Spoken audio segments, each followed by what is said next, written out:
Time to look now at the starting lineups. They're brought to us for Chicago by Ardmore, Roderick, Will Hooley. Well, there's two changes in this lineup from the win last week against Anthem. Good to see Dylan Fawcett back in there, the USA Eagle, and also Charlie Abel into the front row. Keep an eye on those back rowers as well. Fletch already talked about. As for the backs, just the one change from last week, and it's USA Eagle Nate Osberger who comes back into the side, replacing Noah Brown. There are so many threats across all of those backs.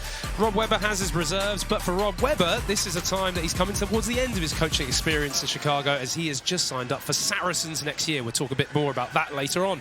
We sure will. The Miami starting lineup, they're presented tonight by Memorial Healthcare System. How do the Sharks stack up for this one? Well, they've also made a couple of changes from their win last week against Old Glory, and it's in the front row. Evans and Pusey come in there. They are really strong as scrummagers, and they expect a lot from this 8 as a pack for Miami. As for the backs, there is a couple of changes. Nick Grigg comes in at 12, but then great to see Shane O'Leary. He's been out since round 4 with a ruptured PCL, so great to see him back in the starting lineup. Jose Pellicina then has his reserves on offer, but you talked about it, Ben. This is a big day for Miami to try and go 7-9 in their first season. That is really impressive. He's been impressive as head coach. Let's see how they get on today away in Chicago. Yeah, we'll dive into that more as we move along. And this one is about set to be underway. The Chicago Hounds currently sitting in 3rd. If things end the way they are now in terms of where they're sitting and Old Glory sitting, then you've got New England playing Old Glory in the quarterfinals. Chicago in the green kits here. Miami in their Miami colors here tonight.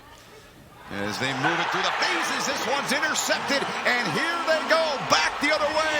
Here come the Hounds trying to house this one, and they do! In the opening 30 seconds of the match. Get another start in that 10 jersey, and bang, just picks that pass off Shane O'Leary. I did say I'm really looking forward to having Shane O'Leary back in this team today. He's been out with injury, but that first pass from him, just too flat, just asking too much. And in the end, Luke Carty, they're both originally from Ireland. They know each other reasonably well, and he has just picked his mate off there, unfortunately. Made a huge impact back in round 16 against San Diego, that Monday night victory they had, and Carty striking this one, and he gets that one through. So it's Luke Carty 7, Roderick tonight. Well, funny you mentioned Rob Webber, because we spoke to him actually earlier today, and he said when his side has been going well, it's they cut out these back-to-back mistakes, and a lot of them are unforced. If they can... Temps are hovering in the mid-90s today, and expect them to impact the game just a little bit, at least early on. But you notice there's a shadow being cast by those north stands onto the pitch, so don't expect the heat to play as big a factor later on in the game. That being said, there's a great crowd here today, and they were welcomed to the Dogtown Block Party that was introduced at last year's MLR Final, in which Chicago hosted 10,000 fans to their stadium, which is a record for an MLR Final. Today's block party continued. Today's theme is Pride Night. The Hounds are celebrating Pride Month in conjunction with the Brave Space Alliance. Look out here. They go back towards the line again. They've got another one here, Rob, as that one's taken in by James Scott here in the 5th minute. It's 12-0. Go ahead, Rob. Don't begin until the 20th of July.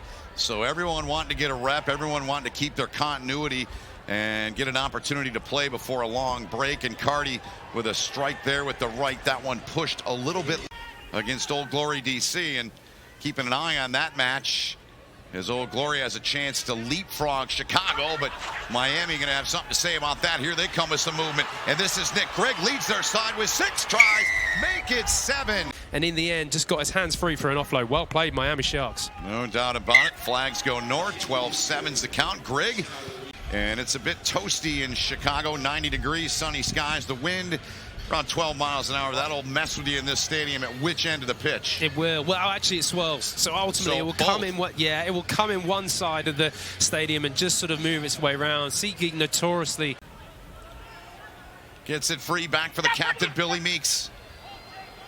Carl Saturn gave it off. Here they come up that touchline. Augsburger, he gives it off. Looking for the offload there. Mason Flesh couldn't get it. They play it back, though, and Chicago comes away with it. What a sequence there. And they're going to get this one in and down.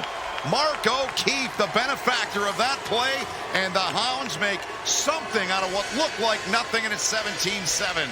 Smart, efficient, clinical play from the Hounds, and it ends up getting into the hands of Mark O'Keefe, who just powers through. A little bit of fortune right at the end, but it's this play here from the prop. Charlie able just to pull that out the back, sit some defenders down, and then they pick them off. Great late pass from Nate Augsburger. Fletch does really well to stay in bounds here. Get away with it a little bit, you could say, from Nick McCarthy, and then that pass right at the end. Keep driving, O'Keefe. Mark O'Keefe over the try, but it was all in the phase play before that. Really confident stuff, really moving the ball well, fixing defenders, and the Hounds get their third try already in this match. Oh, they're looking hot. Up by 3 points in the standings. Right at the end, but it's this play here from the prop. Charlie able just to pull that out the back, sit some defenders down, and then they pick them off. Great late pass from Nate Augsburger. Fletch does really well to stay in bounds here. Get away with it a little bit, you could say, from Nick McCarthy, and then that pass right at the end. Keep driving, O'Keefe.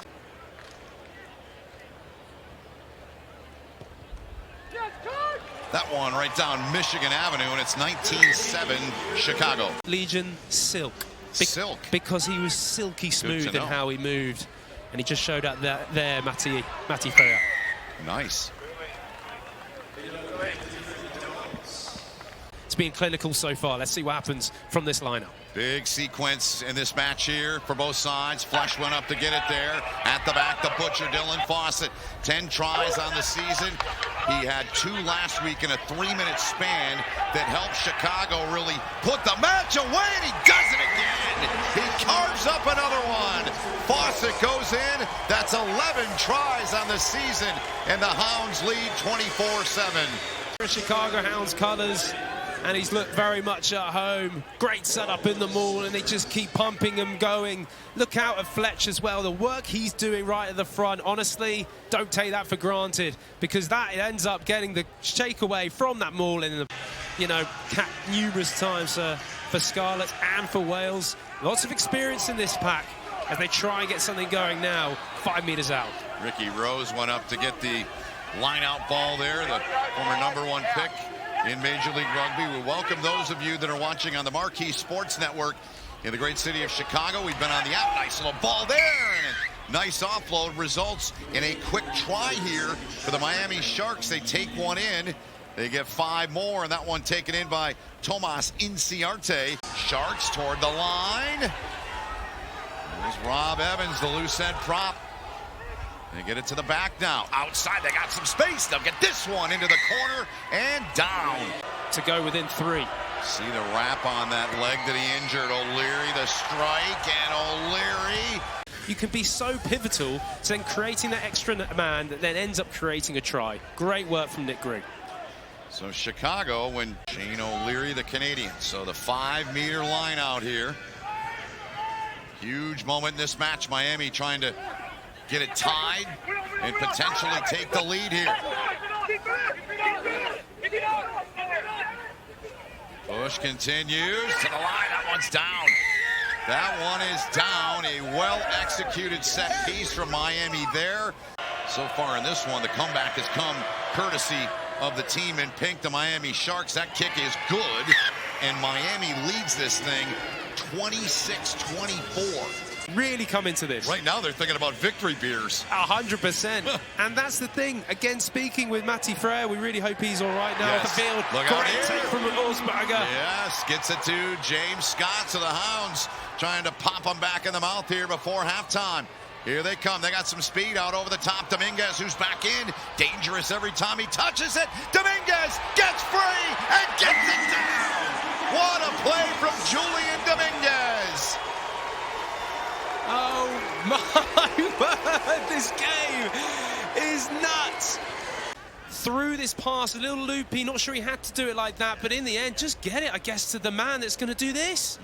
Shane O'Leary will be disappointed with that tackle attempt from the number 10 of Miami Sharks, but wow.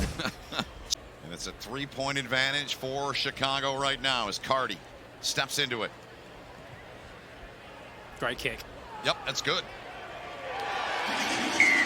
31-26, our halftime score. So there you go.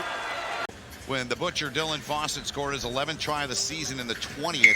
And then Miami went 25th, 34th, and 38th before Dominguez capped off a wild and woolly first half in the 41st. Underway here, Miami. He's making things happen tonight. He's moving well. He's handing off well. He looks as good as he's looked this season as Scott Green. Ooh. Previous play, then from collapsing that maul. There you go. It was Kirby Myhill who's been sent to the bin. So now Chicago have a player advantage in the forward pack. He's in. Due to Myhill being in the bin. Here we go again, and Fawcett not off the back of the maul. Little flick to him to the outside, and the Butcher carves him up again. He's got a dozen tries on the season, and the lead is 10 for Chicago here in the 45th. The back now on a bounce, tough handle, and a good job by Miami to handle it. Here they come, they got speed. Down to the 5-meter line goes Marcos Young. Kubeli gets in there. Dangerous ball there. And to the line. Scott Green says, hang on a minute. Hang on a minute, because there might have been a little bit of obstruction. Just watch, it's Benny Benasso, number 6. Does he get in front of this? I think he does. I think he does. It's got to have a decision. Okay. Number 6 is clearly in front, obstructing the green tackler. Overturn your decision. Penalty for obstruction.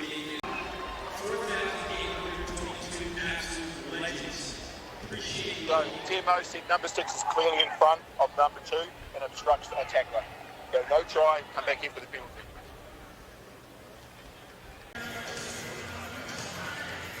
Yeah, okay, so yeah, okay. Got this, Cam.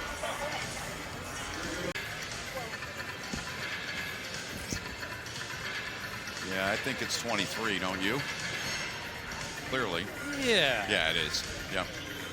Well, Inciarte's in there with a wrap, and they're nose to nose, so. Oh, yeah. Echeverry ran the interference for him, it looked like. Scott, your facts on field are correct. Okay, thank you. Captain. Scott. Scott, can you hear me? Scott. Both coming from a distance and escalating the whole thing. Scott, can you hear me? Not good enough. Scott, can you hear me? TMO, check. Scott.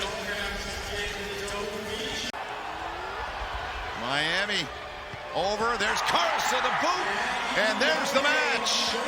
The Chicago Hounds, a 5-point victory, the bonus point win. They win 38-26.